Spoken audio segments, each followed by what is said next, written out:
알렐루야, 알렐루야. 이날은 주님이 마련하신 날, 이날을 기뻐하며 즐거워하세. 알렐루야.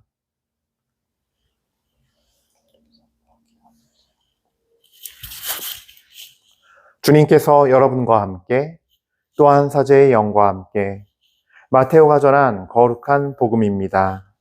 주님 영광 받으소서. 그때 여자들은 두려워하면서도 크게 기뻐하며 서둘러 무덤을 떠나 제자들에게 소식을 전하러 달려갔다. 그런데 갑자기 예수님께서 마주 오시면서 그 여자들에게 평안하냐 하고 말씀하셨다. 그들은 다가가 엎드려 그분의 발을 붙잡고 절하였다. 그때 예수님께서 그들에게 말씀하셨다. 두려워하지 마라, 마리아. 두려워하지 마라. 가서 내 형제들에게 갈릴레아로 가라고 전하여라. 그들은 거기에서 나를 보게 될 것이다. 여자들이 가는 동안에 경비병 몇 사람이 도성 안으로 들어가서 일어난 일을 모두 수석사제들에게 알렸다. 수석사제들은 원로들과 함께 모여 의논한 끝에 군사들에게 많은 돈을 주면서 말하였다. 예수의 제자들이 밤중에 와서 우리가 잠든 사이에 시체를 훔쳐갔다 하여라. 이 소식이 총독의 귀에 들어가더라도 우리가 그를 설득하여 너희가 걱정할 필요가 없게 해주겠다. 경비병들은 돈을 받고 시킨 대로 하였다. 그리하여 이 말이 오늘날까지도 유다인들 사이에 퍼져 있다. 주님의 말씀입니다. 그리스도님 찬미합니다.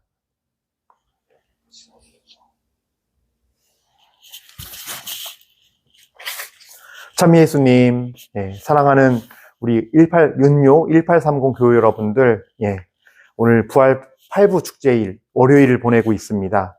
그래요.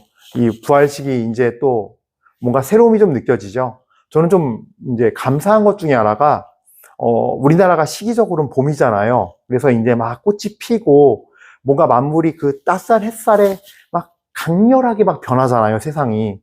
막 그 나무의 목련부터 해서 개나리, 막 진달래, 뭐 이제 막 또 벚꽃 막 이렇게 막 피는 걸 보면서 그러니까 우리나라라서 이게 참 부활의 느낌이 또 색다르게 더 충만하게 다가오는 것 같아요. 그러니까 아마 사계절이 없는 나라에서의 느낌은 어떤지 모르겠는데 확실히 이게 눈으로 벌써 세상이 변하고 밖에 나가면 이제 실내가 더 춥잖아요. 복도가 더 춥고 그냥 나가서 햇살 받으면 낮에 따뜻하잖아요, 이제는. 근데 그런 걸 보면서 사실 이게 참 이 따사로운 이 볕이 정말 강렬하게 막 모든 나무들 막 푸르게 막 점점 파릇파릇하게 만들고 꽃이 막 피는 걸 보면서 정말 이 주님의 따뜻한 이 사랑이 이 얼마나 강력한 생명력으로 넘치게 하고 도약하게 하는가. 그래서 부활의 은혜가 그런 것이 아닌가 싶어요. 정말 주님께서 부활하시어 정말 온 세상 만물에 그 부활의 은혜, 따뜻한 은혜를 전달하면 정말 죽었던 모든 것이 소생하는, 살아나는 그 은혜. 우리 죽었던 영혼도 그렇게 살아나는 역사가 있기를 빕니다. 또 그것이 이 부활이 정말로 우리 삶에도 깊숙이 영향을 미쳐서 우리가 이제 더 이상 땅 아래만 보고 사는 것이 아니라 하늘을 쳐다보고 정말로 그 부활의 생명력을 전하면서 사는 인생들이 되기를 정말 모두에게 축복드립니다. 오늘 복음 말씀 같이 보도록 하죠. 이제 이 여자들이 먼저 예수님을 만나는데 이거는 마테오도 그렇고 마르코도 그렇고 루카도 그렇고 요한도 그렇고 좀 공통된 내용이긴 해요. 그러니까 예수님께서는 부활하신 다음에 뭔가 분명하게 이 여인들에게 먼저 나타나신 게 맞는 것 같아요. 근데 이제 이 여자들이 잘 보면요, 이게 하느님은 질서가 있으세요. 그냥 여기 여자들이라고 오늘 복음은 등장하지만 이게 지금 28장 8절부터 끊어 읽은 거거든요, 오늘 복음은. 그러면 1절부터가 부활 얘기예요. 어떻게 빈 무덤을 발견했는지 얘기가 28장 1절부터 나오는데 거기에 오늘 여인들의 이름이 나옵니다. 뭐냐면요, 마리아 막달레나하고 요셉과 야고보의 어머니 마리아, 이 두 마리아가 이 두 명의 마리아가 예수님 무덤을 찾아갑니다. 또 자기 계시나 무덤이 상하진 않았나 해서 그걸 보러 가려고 찾아갔다가 무덤이 굴려져 있고 이제 깜짝 놀란 거죠. 그래서 이제 천사들을 만나서 말을 듣지요. 너희는 어서 가서 제자들에게 그분께서 이제 더 이상 죽어 계시지 않다. 말씀하신 대로 부활하셨다. 이걸 전해라. 하는 말씀을 듣고 28장 8절 듣는 거예요. 오늘 복음부터. 여자들은 두려워하면서도 크게 기뻐하며 서둘러 무덤을 떠나 제자들에게 소식을 전하러 달려갔다. 그러니까 여자 둘은 마리아 막달레나와 야고보와 요셉의 어머니 마리아, 이 두 명이었던 거죠. 근데 예수님께서 나타나십니다. 먼저 나타나세요. 근데 이 마리아 막달레나와 이 요셉과 야고보의 어머니 마리아는 어떤 분이냐면, 어떤 사람이냐면요. 마태복음 27장에 십자가의 길을 따라가서 멀찍이 서서 예수님이 돌아가시는 걸 지켜보고 있던 사람들이었어요. 그러니까 예수님 마치 기브 앤 테이크 이런 개념이처럼 보일 수 있겠지만 저는 하느님께서는 되게 공정하시다는 생각이 들어요. 사실 지내고 함께하고 동고동락한 세월은 예수님의 그 12명의 제자들이 더 오래됐을 거예요, 분명히. 3년 동안의 시간이었겠죠. 그럼에도 불구하고 내가 너네랑 오래 살았으니까 우리가 나비가 이런 개념이 아니라 의리가 있지 이런 게 아니라 하느님은 정확하세요. 예. 십자가의 여정을 끝까지 정말 그 고통의 길을 따라가서 예수님을 사랑했기에 그 모든 거를 함께한 그들부터 먼저 만나십니다. 또 이제 제가 옛날에 이냐시오 영신수련할 때 그 영신수련 책자에 그 예수님의 부활을 묵상하는데 이냐시오 성인께서는 그런 표현을 썼더라고요. 성경엔 나와 있지 않지만 마땅히 어머니이신 마리아께 성모님이죠. 어머니신 성모님께 가장 먼저 가서 당신의 모습을 보였을 것이다. 라고 나는 굳게 믿는다. 라는 그런 내용이 있어요. 이게 뭐냐면요. 성모님도 십자가의 여정을 끝까지 같이 하시잖아요. 그러니까 이게 자꾸 혈육적으로 생각하면 안 돼요. 우리가 나비가 의리, 혈육 이게 아니에요. 혈연관계 이게 아니에요. 예수님 어머니였으니까 효도하려고 이게 아니에요.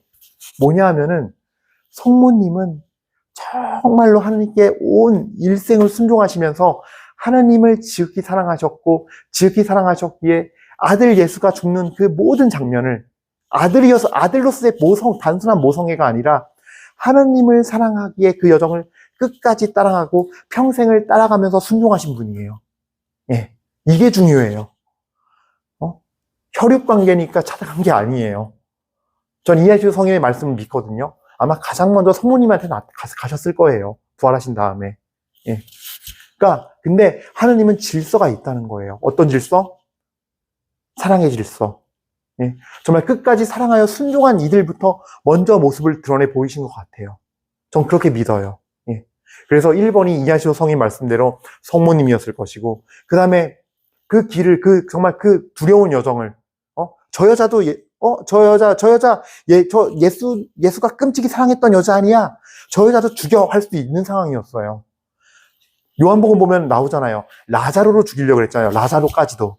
예. 왜냐면은, 라자로가 살아서 죽은 사람이 살아난 기적의 주인공이니까 자꾸 예수님을 따르니까 사람들이.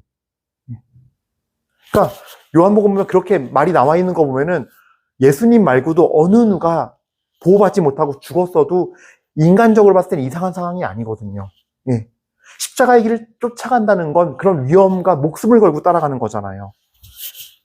그렇게 큰 사랑을 보이고 정말 예수님을 사랑해서 그 길을 끝까지 따라갔으니 주님께서는 그거를 돌려주시는 것이 아닌가. 그래, 네가 날 사랑했지. 내가 너를 기억한다. 예. 바로 그 믿음, 그리고 하나님을 따라 사랑하여서 순종하고 사는 그 삶, 예. 그대로, 그 순서대로 저는 예수님께서 당신의 부활하신 모습을 보여주신 것이 아닌가 싶어요. 예. 이걸 좀 나누고 싶었고, 근데 예수님께서 이 여인들에게 딱 나타나셨을 때, 여기에도 전 참 재밌는 것 같아요. 이게 요한복음 보면요, 약간 기술이 다르거든요. 요한복음은 마리아 막달레나만 나오는데, 마리아가 울고 있을 때, 딱 그 무덤 앞에서 울고 있는데, 뒤에서 예수님 부르지요. 근데 처음에는 마리아가 울면서 눈이 열리지 않아서, 예, 이렇게 뒤를 돌아보니 예수님이셨는데 동산직인 줄 알았다는 기록이 있어요. 이게 뭐냐면은, 오늘 여인들도 무덤만 봤을 때는 아무것도 없었어요. 근데 이제 서둘러서 제자들에게 가려고 뒤를 딱 돌아보고 막 가기 시작했는데 저기서 예수님이 평안하냐 하고 물어보세요. 그 뭐냐면요. 제가 무슨 얘기를 하려는 거냐면요.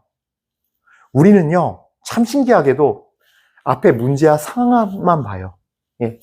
그래서 내가 내 눈으로, 내 혼으로, 혼적인 나의 이 오감으로 보는, 인지하는 거는요, 내 앞에 보이는 문제와 상황이에요. 그러나 우리가 정말로 주님을 만나려면요, 뒤에서 부르시는 주님. 주님은 뒤에서 부르세요. 내 방향을 돌려서 예수님께 향해야 돼요. 그게 바로 회개예요. 그게 바로 주님을 만나는 길이에요. 예. 그래서 이 상도 똑같아요. 빈 무덤만 봤을 때는 아무것도 없었고 천사만 만날 수 있었어요. 물론 여기에 제자들은 천사를 만남으로써도 두렵고 기뻤지만 비로소 뒤를 돌았을 때 내가 가던 길을 내 방식대로 내 눈으로 나의 방식대로 가던 그 길을 내 눈으로 보고 가던 그 길에서 이제 주님의 눈으로 보고 가야 한다는 거죠. 그러기 위해서는 뒤에서 부르시는 주님을 향해야 돼요. 또 하나의 비밀. 전 그런 것 같아요. 우리는 앞만 보고 내 눈으로 이것만 보면요. 걱정, 불안, 두려움으로 어떻게 못해요. 분노, 막 화가 남, 막 좌절, 절망 이런 감정들만 올라오지만 그때 이 문제에 직면했을 때 이 문제에 매달려 있는 것이 아니라 뒤에서 주님께서는 이렇게 우리를 받쳐주고 계세요. 안아주고 계세요. 이미. 그 주님을 향해 가는 것이 우리가 첫 번째로 해야 할 일이에요. 그래서 세상 사람들이 이해하지 못할 방식으로 사는 게 그리스도인이에요. 부활을 체험하고 그 부활의 생명력으로 사는 사람들은 앞에 문제가 놓여 있을 때 뒤에 계신 내 주님을 의지하고 뒤를 돌아야 돼요. 나를 안아주고 계실 거예요. 그래서 우리는 문제가 터지고 일이 있을 때 바보같이 바보스러울 정도로 먼저 주님께 향해야 되고 기도의 자리에 가야 되고 순종의 자리에 가야 되고 회개의 자리로 먼저 가야 돼요. 그게 우리가 세상을 사는 방법이에요. 세상 사람들은 문제에 부딪혀 싸우려고 자신이 주먹을 불끈 쥐고 두 주먹 불끈 쥐고 달려들지만 우리는 신앙인은 그리스도의 사람은 천국의 시민들은 주님께 향해야 되는 거죠. 그것이 또 하나의 신비가 아닌가 싶어요. 세 번째로 나누고 싶은 것이 있어요. 바로 이게 놀라운 게 같이 연결되는 얘기예요. 근데 사실은 두려워하지 마라. 가서 내 형제들에게 갈릴레아로 가라고 전하여라. 여기서 내 형제들에게 누구예요? 바로 주님의 제자들이죠. 갈릴레아로 가라고 전하여라. 그들은 거기에서 나를 보게 될 것이다. 이게 그러니까 아까 제가 했던 얘기가 같은 얘기예요. 결국은 갈릴레아는요. 대부분들이 다 어부들이에요. 갈릴레아 출신들이고 제자들. 그들은 고기 잡으면서 그날 고기가 많이 잡히면 기뻤고 그냥 그물해서 빈 그물이면은 허탕치고 와서 하루 종일 우울하고 그래도 어부의 삶을 살던 사람들이에요. 즉 자신의 그냥 생활 안에서 그냥 세상 안에서 뭐가 즐거운 일이 벌어지면 아이고 행복해하고 하하 웃고 안 좋은 일 벌어지고 힘든 일 벌어지고 내 생각대로 안 되면은 우울해하고 절망하고 화나고 좌절하고 포기하고 용서하지 못하고 그랬던 인생들이에요. 바로 그 자리로 가라는 거예요. 우리도 마찬가지예요. 예수님께서 부활하셨다고 해서 자리가 바뀌는 게 아니에요, 사실은. 아까 제가 얘기한 대로 여전히 현실은 문제가 있고 정말로 내 앞에 문제들이 펼쳐져 있고 환경이 있고 나를 어렵게 하는 사람들이 있고 그런 속에서 우리는 세상을 살고 있어요. 그러나 그 갈릴레아 우리는 있어야 돼요. 하지만 아까 제가 말씀드린 대로 방법은 달라졌어요. 내 뒤에 주님이 계세요. 그 주님께서 다시 오실 거예요. 그러므로 이제 우리의 삶의 방식은 달라져야 돼요. 먼저 그분께 가야 되고 그분을 향해 있어야 돼요. 그래서 콜로새서 말씀을 들려드릴게요. 이거 저희가 어제 부활대축일 남미사 때 들었던 제2독서 말씀이에요. 콜로새서 3장 1절부터 2절 말씀입니다. 그러므로 여러분은 그리스도와 함께 다시 살아났으니 저 위에 있는 것을 추구하십시오. 거기에는 그리스도께서 하느님 오른쪽에 앉아 계십니다. 위에 있는 것을 생각하시고 땅에 있는 것은 생각하지 마십시오. 위에 있는 것을 생각하고 땅에 있는 것은 생각하지 마십시오.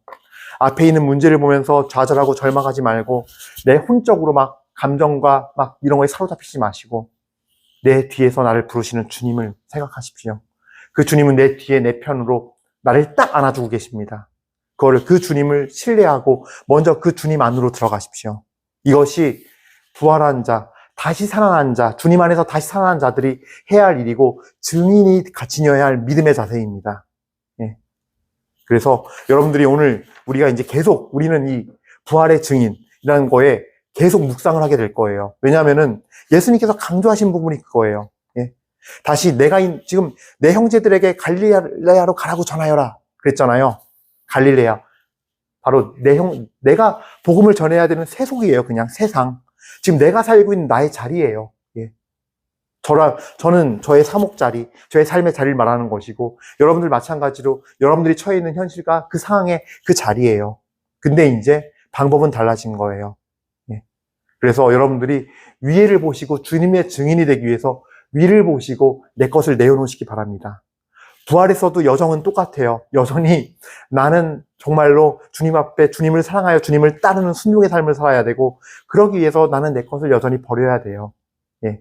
우리 모두 주님께서 내 영혼을 비출 때, 내 마음속에 어둠이 드러날 때, 그래서 화가 나고 불이 나고 열이 나고 막 힘들고 괴로울 때, 그때 기도합시다. 내 영혼을 밝게 비춰주시어 어둠을 들춰내시어 제가 그 어둠에서 괴로울 때 당신은 참미와 영광 받으소서. 당신은 저를 그때 일으키시고 저를 부활시키시나이다. 라고 주님께 기도드립시다.